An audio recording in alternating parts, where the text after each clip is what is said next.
You just can't tell me that Justin Verlander was the best option to pitch the bottom of the sixth, not just to start the inning, but once it started to unravel as well.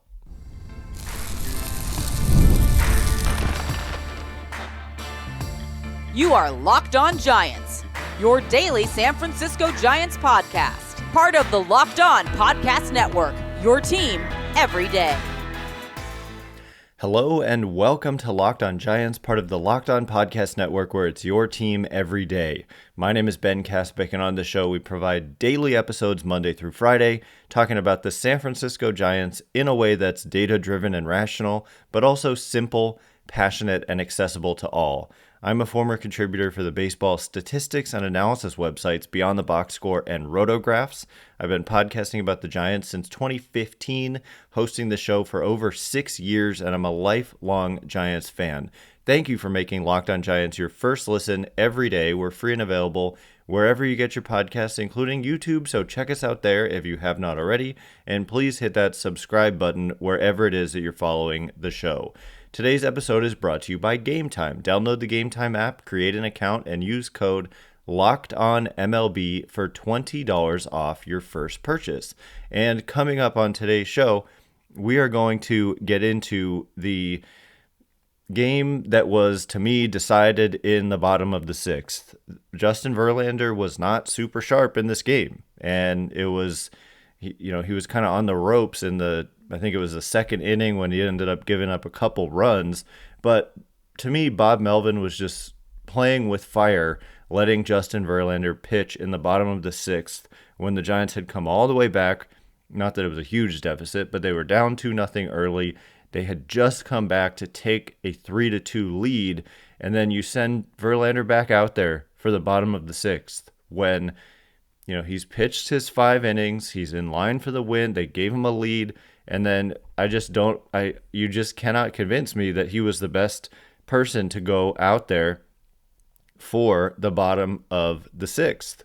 And yes, he goes out there, and you look at all the factors. Number one, you've got lefties coming up in Bryce Harper and Kyle Schwarber, and it's the third time through the order. And Verlander gets Bryce Harper to fly out to start the inning. Great. But then he gives up a single to Kyle Schwarber. And then you've got some righties coming up. And you've got Randy Rodriguez, who's been just dominant out of the bullpen for the Giants this season. And you've got, like I said, righties coming up. Castellanos and Real Muto, and then a lefty in Kepler, but then Alec Boehm. So 3 out of the next 4 hitters coming up are righties. And yeah, Justin Verlander's a righty, and you could argue, okay, well, he's the guy I want to go to here. But if this was like a playoff game, you just cannot tell me that was the best guy to go to there. And I think it was just a matter of kind of trusting your grizzled veteran pitcher, a Hall of Fame pitcher, as opposed to, not just like the analytics of it and third time through the order. And to me, it's also the eye test. Like, Justin Verlander has just not been great for the Giants, and that's like an understatement. He, on the season now, after giving up a couple runs in that inning, has a 6.75 earned run average through his first 18 2/3 innings with the Giants, a 4.68 expected ERA, so couple runs better there, but a 4.74 fielding independent pitching, and there's just nothing that screams he's the best option in a leverage situation, up by a run, heart of the order coming up in a hostile environment against a good team. There's just kind of no justification for it that's logical to me, except kind of trusting your gut, I guess. If your gut is telling you stick with the Hall of Famer. The Giants bullpen has been great. They have the second best ERA in the major leagues. Their earned run average as a team is 1.93 from their relievers, and Randy Rodriguez has been a huge part of that. So in that inning, there was some bad luck. Some serious bad luck for Verlander in that the tying hit came on a ball that had a 1% hit probability based on the launch angle and exit velocity. But it was a guy, Verlander had just given up back-to-back singles, and then it was Real Muto at the plate who had homered against Verlander earlier in the game. And so even though it was unlucky, I just I can't justify, if I'm managing this game on paper, like that Verlander was a better option than, say, Randy Rodriguez in that situation. And I think it was a matter of, once those guys got on, Bob Melvin wanted Verlander to have a chance to finish out his game. It was Verlander's game, and it was just one of those things. It's kind of probably what I would guess that Melvin was thinking.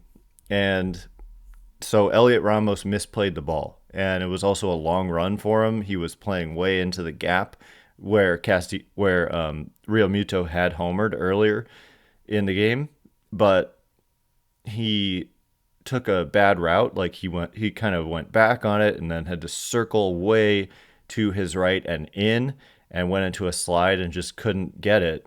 And Elliot Ramos said, the first play that I made, and maybe he means, I think Harper hit the ball to him to lead off the inning. The wind kind of took the ball, but I was already there, so it was easier for me to track it.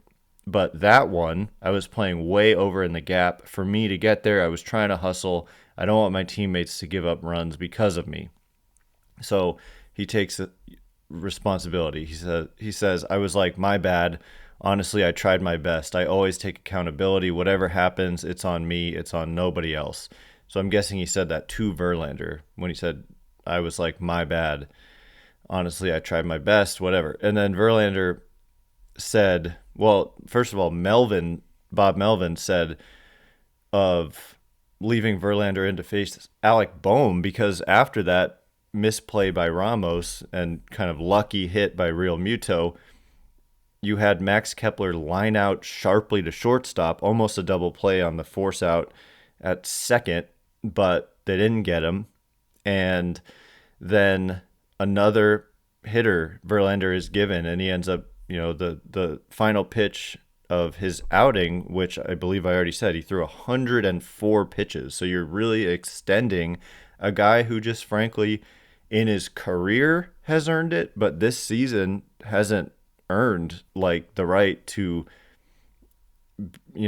get to face that many hitters that deep into a game and that high of a pitch count, that high leverage of a situation. And so you're just playing with fire, and then Alec Boehm gets him. And Melvin, so an RBI single, and it gives the Phillies a lead that they would not give up. And Melvin said of Alec Boehm, of Verlander versus Alec Boehm there, that final at bat, 2 outs tie game, I thought he'd get him out. I know Kepler hit the ball hard. He'd had good numbers off of Kepler up until today's game. Okay, so that is a red flag. I don't get really how that justifies anything. He's had good numbers against Kepler. I guess he's saying that that's why he was allowed to even face Kepler. So Kepler hit the ball hard, yeah, and then he said, I wanted to give him a chance to get that last out. So there's no real, it's just a manager feel thing. And I don't want to get too bummed out and down and out about one game when you're 12-5. Obviously, a lot has been working for the Giants, but I just cannot possibly sit here and say that I think Verlander was the right guy to pitch, not even to just start the inning, but once that inning started to go down, there were so many moments when it's like, turn the ball over to your bullpen that has been elite. If you look at some of the ERAs of the Giants starters, and not just the ERAs, but the expected ERAs, the fielding independent pitchings, and all that, versus what we've seen out of so many of their relievers, it's hard to justify keeping him in, but they kept him in. That he gave up a couple runs, and that was the game. The game was decided there. And so I don't know what it's going to take for them to next time not give Verlander that last opportunity, but he's got to earn it on this team. I don't think he has earned it just based on his 20 years in the big leagues, because now he's the oldest player in Major League Baseball. And so you got to adjust and see what you have now, not what you had 10 years ago. That's just my opinion. I'm not trying to knock Verlander. I think if you would have taken him out after 5, it's a solid outing for him, and he turned it over to your good bullpen, and they may have been able to close it out with a Giants win, and the Giants did add on another run later. So who knows? Like, this whole game definitely could have been different if they had gone a different route in that fateful 6th. So coming up in just a minute, I want to get into Hayden Birdsong. He did not have his best outing yesterday, but you look at some of the starters for the Giants, and it just continues to be hard for me to say he shouldn't be in the starting rotation. So we'll get into Hayden Birdsong, some quotes from Birdsong in just a minute, and before we do, today's episode of Locked On Giants is brought to you in part by Prize Picks. Basketball and hockey playoffs are heating up. Hello, Warriors. And there's no better way to turn your sports knowledge into real rewards than Prize Picks, the easiest and most exciting way to play daily fantasy. With Prize Picks, you simply pick more or less on at least 2 player projections and you're in. You can even combine players across sports, basketball, hockey, baseball, and more for your chance to win up to 2,000 times your cash. Personally, I told you what I was picking yesterday, and that was successful. It was Willie Adames and Matt Chapman, and then Bryce Harper doing some things, and that was a winner for me. And today, I've got Jung-Hoo Lee over a hit plus a run plus an RBI, over half of a, so he's just got to get one of those things.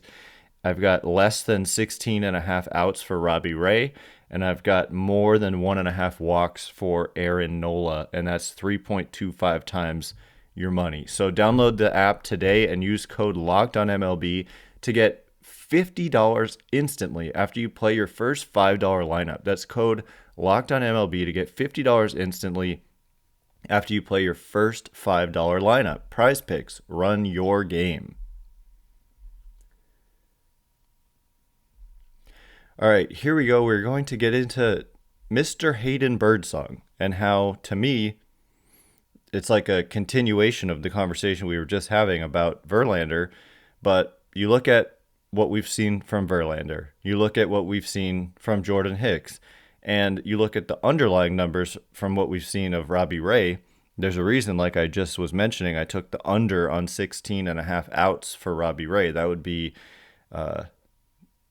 getting 2 outs into the 6th inning, which if you look at the peripheral numbers, they're just not there for Robbie Ray yet.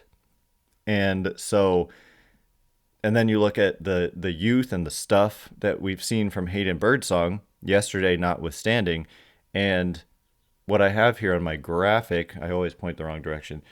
Birdsong is a top 3 starting pitching option for the Giants. And I don't know, maybe top 4, but certainly top 5. I think that there's just kind of no doubt that I would like to see Hayden Birdsong get his shot in that rotation, and not just for fun, but because I think, this team is 12-5 and it's a competitive National League. It's certainly a competitive National League West, and I think that Birdsong may give them a better chance to win than some of these other guys. And I dubbed this the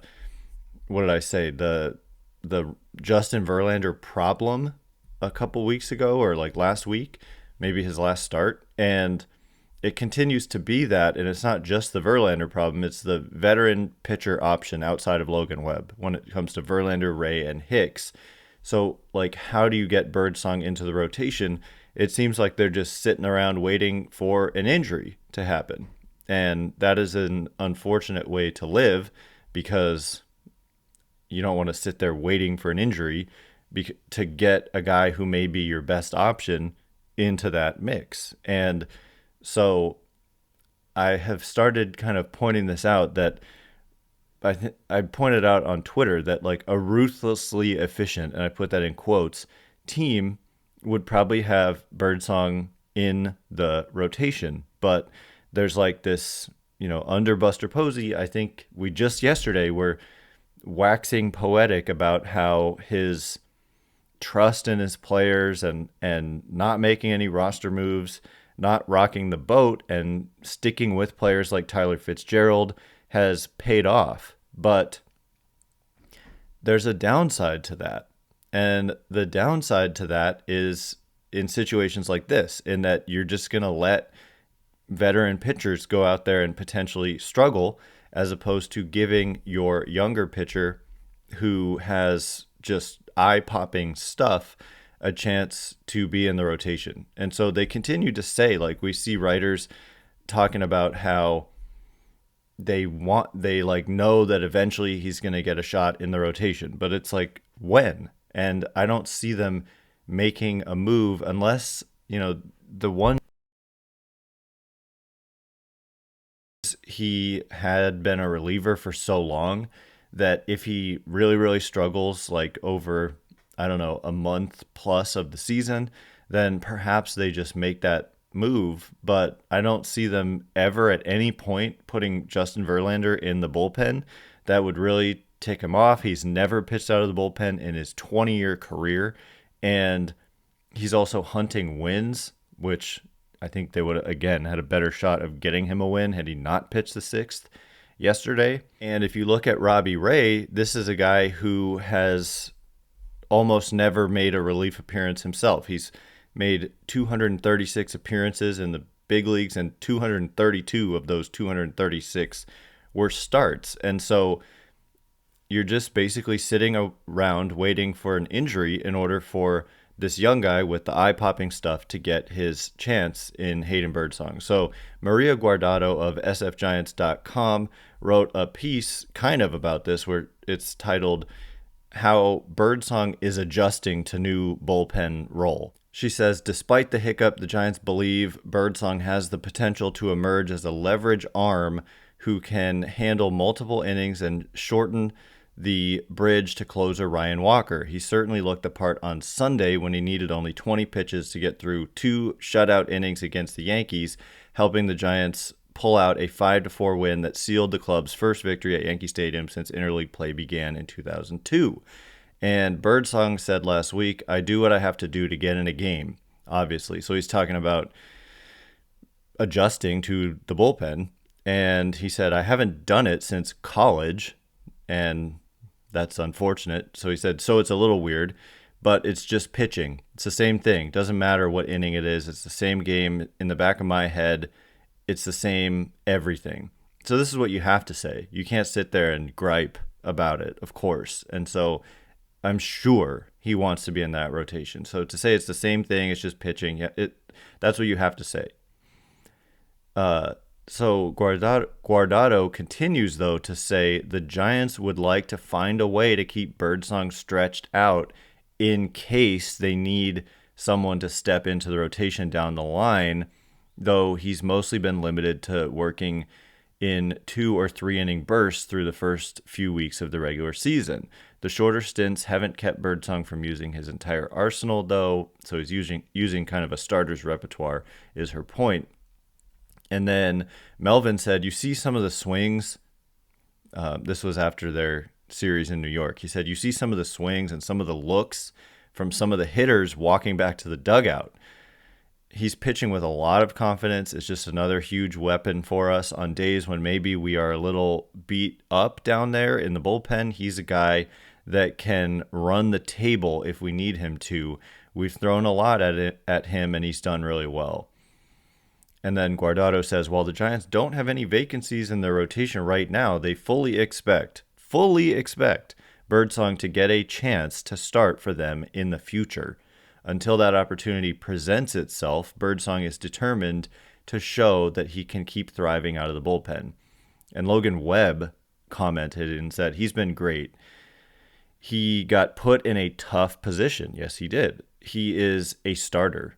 This is Logan Webb talking. He is a starter. He's going to be a starter for a long time.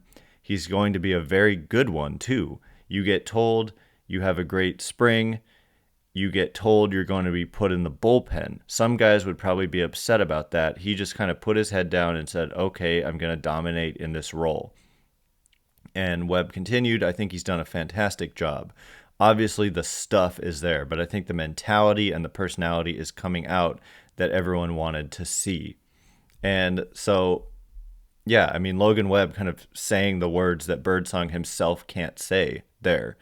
And I don't know. I know that he had a rough outing yesterday against the Phillies. He gave up a couple of runs. It's the 7th inning. Starts out with a triple, and then Trey Turner grounded out sharply, and then Bryce Harper homered on a 3-0 pitch. Kyle Schwarber walked, and then 2 flyouts. So it wasn't like the worst outing ever, but the quality of the stuff is just obvious. And when he's throwing strikes, that's kind of the key. When he's filling up the zone, I think we saw it in New York against the Yankees. Like Bob Melvin said, you see some of the swings and you see the looks that the hitters are giving to not just themselves, but looking back at Birdsong, like, who are you, is the looks that you're getting. And when you're getting those kinds of looks, I don't know.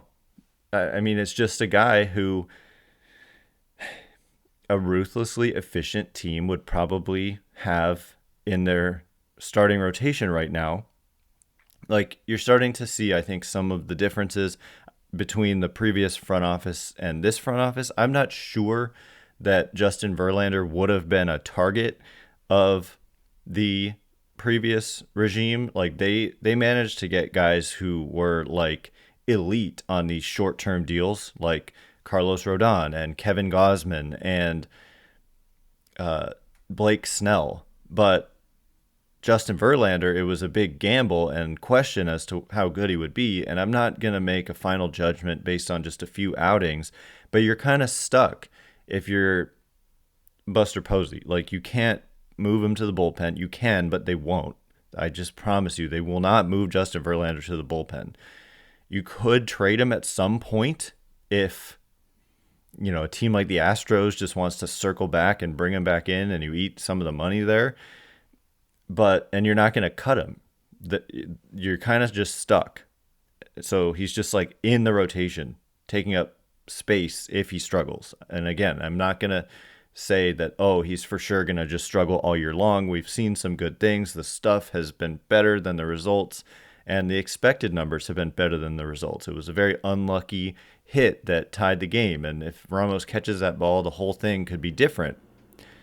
But at the end of the day, if you're looking at, ruthless efficiency, and that if this game was being played by robots, I think that Verlander doesn't pitch that 6th inning, certainly not as deep into the 6th as he did, and I think Birdsong would be in that starting rotation. It's not just good for the present, but it's good for the long-term future and health of this organization, because if Birdsong has a full season to develop here and you can see what you have along with Landon Roop, and you've got Logan Webb already, that just potentially would go a really long way. So coming up in just a minute, we're going to turn our attention to a couple of other young players in Casey Schmitt, who's quietly doing a really nice job for the Giants in the limited role he's been given, and then a Bryce Eldridge update, something we haven't had in a long time and is really important, again, to the long-term health of this team. So we'll get into it in just a minute, and before we do, today's episode of Locked On Giants is brought to you in part by Game Time. There is nothing better than catching an MLB game live. The crack of the bat, the roar of the crowd, the smell of the ballpark food. And if you're looking to go last minute, Game Time makes getting tickets easier than ever with last minute deals, all-in pricing, and the lowest price guarantee. Game Time takes the stress out of buying MLB tickets. Plus, ticket prices drop as the game time gets closer, meaning you can score an incredible deal. Game Time is the official ticketing partner of Locked On, and as the Giants get ready for their homestand, they've got the Brewers coming into town, coming up for their next, it's a 4-game series. I can count on Game Time to help grab tickets that meet my needs. Take the guesswork out of buying tickets with Game Time. Download the Game Time app, create an account, and use code LOCKEDONMLB for $20 off your first purchase.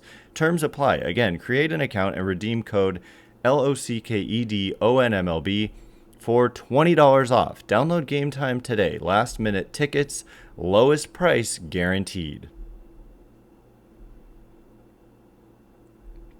All right, as promised, we're going to get into the fact that Casey Schmitt has quietly done a really nice job like developing with limited opportunities, and we've seen it with his at-bat quality at the end of last year and then this year as well. The like overall numbers this season don't exactly jump off the page. He's hitting 211 with a 250 on base and 316 slugging, so you might be like, what are you talking about?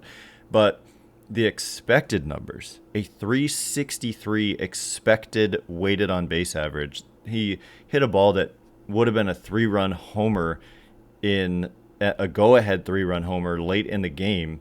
I think it was the 8th inning, maybe the 7th. I think it was the 8th, though, in like 7 out of 10 ballparks, and it had an expected batting average over 400. So similarly batted balls, similarly hit batted balls. What am I trying to say? Similarly hit balls are hits more than 40% of the time. That's not, they're outs more than half the time, but still, when they're hits, they're home runs a lot. And if he had not hit it to that part of the ballpark, it was like the deepest part of the ballpark in right center, then if he had just pulled it or hit it the opposite way, that's way gone. And so anyway, not only did Schmidt do that, but earlier in the game, he had a huge go-ahead hit against Jesus Luzardo, who's been fantastic for the Phillies, a tying hit. And I just think we're seeing better at-bat quality from Schmidt, like better ability to kind of work counts and lay off some pitches. If you look at the raw numbers, he is chasing a lot. He has struck out a lot, but he continues to make pretty good rates of contact in the strike zone. And I don't know, his barrel rate is really high at 15.4%. He just hasn't really been rewarded for that. But it's another thing, though, where he's almost being like wasted by playing first base because he has really good defensive skills. And at first base, even the best first base defenders are kind of contributing negatively defensively, if that makes any sense. Like, his talents are wasted at first base. I think that that's obvious in a way, because if you look at the impact that a shortstop or a third baseman or even a second baseman can have, it is just greater than the impact a first baseman can have. That being said, you'll take good first base defense, and there was some struggles early on, but since then, including in this game last night, Schmidt has made some really impressive plays over there at first base. We did hear, I forget who reported it, I think it was Susan Slusser, that Schmidt received a lot of trade interest in the offseason. And so at some point, he's a guy, like, given that you have Chapman and Adames locked up for 6 and 7 years respectively, he is a guy the Giants may well consider trading down the line, not because they don't like him, but because his value is highest at some positions, specifically third base, where he's just blocked forever. And maybe second base, like if Tyler Fitzgerald fails at second base, Schmidt may be their next favorite option there to go to. But I don't see this as a long-term sustainable thing for Schmidt to be playing first. It's just wasting his defensive value. First is where you put players who can't play those other positions. Like, they get moved to first long before now. Like, this is just a weird thing. I don't think the previous front office, I'm not trying to knock the current one. They're 12-5 again. I'm not trying to be super negative, but I don't think they would have had Schmidt playing first base in a platoon. And part of that is the injury to Gerard Encarnacion. It would have been Wade and Flores at first, probably with Encarnacion playing a lot of DH, and maybe Schmidt doesn't make the roster in that case. But I'm happy he's on the roster, and I just think he's a threat now when he comes up. And with more consistent playing time, I don't know what he would be able to do, but we unfortunately aren't really getting that chance. And part of that is, like, I'm not going to complain that you locked up Matt Chapman and Willy Adames. I'm happy about that. But I don't know. It's just another young player who's not getting the full opportunity that maybe they deserve. And some have suggested, I've seen it multiple times, like, oh, you should trade Schmidt for a left-handed reliever. I'm not trading a young, talented position player for a relief pitcher under almost any circumstances, unless it's like the best reliever in the game. Like, I would want they've got no room in their rotation, even for their own young guys, but a position, I don't know, like a first baseman, like a true first baseman who's good and young and talented and has years of team control and is like impact offensively. That's the kind of player. I'm not like relievers. And plus the Giants have the second best ERA in baseball by their bullpen. And I think their bullpen is going to be really good all season. So I'm not trading Schmidt for a reliever, but they may have to think about it. Maybe once they see, is Tyler Fitzgerald for real or not? Because if he's not, then I do think Schmidt has a role there potentially. And also he can give, eventually you're going to want to give guys like Chapman and Adames days off, and Schmidt can fill in at those positions. But as it is now, he's kind of being wasted at first base. But I'm happy when he's up to bat against it's been lefties almost exclusively, but he's done a nice job, even if the raw numbers don't show it. So finally, an update on Bryce Eldridge, the Giants' top prospect and just hulk of a human being, 6'7", I think he is, and he had like wrist inflammation that shut him down in spring. But someone on Twitter named The Welsh @IsItTheWelsh says Bryce Eldridge is finishing up his rehab with the extended spring Giants team. Extended an at-bat to take a walk. First ball, not in video. Says if all goes well, he could be out after this weekend and back to AAA. And then the Welsh corrects himself and says back to AA. And so that's our first, I don't know who this person is, but Roger Munter, a reputable Giants prospect voice in Giants analysis land, has retweeted this, and so I and there's a video of the at bat by Bryce Eldridge, and so I assume everything's legit there.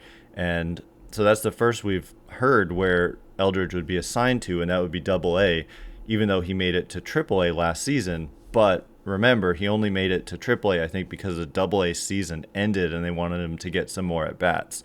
And he barely played at AA. He only played 9 games there. And then he played 8 games at AAA. So he has 17 games played above high A, where he dominated, but still, AA makes a lot of sense.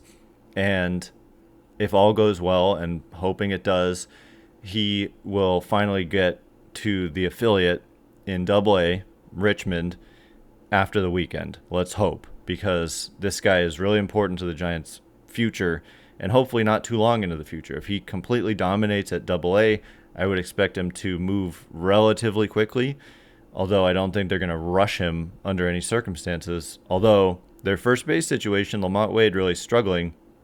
And like I said, Casey Schmitt kind of miscast there.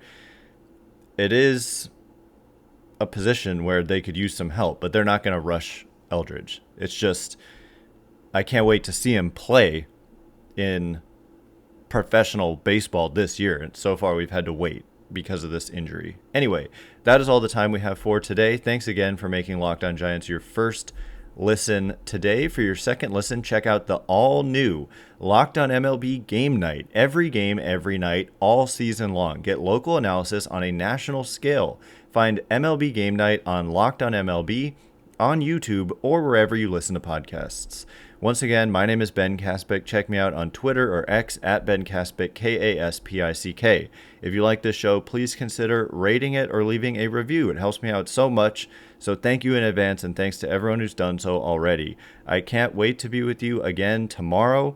It's Robbie Ray against Aaron Nola. We'll be breaking it down. So thanks again for listening today. You are now Locked On Giants.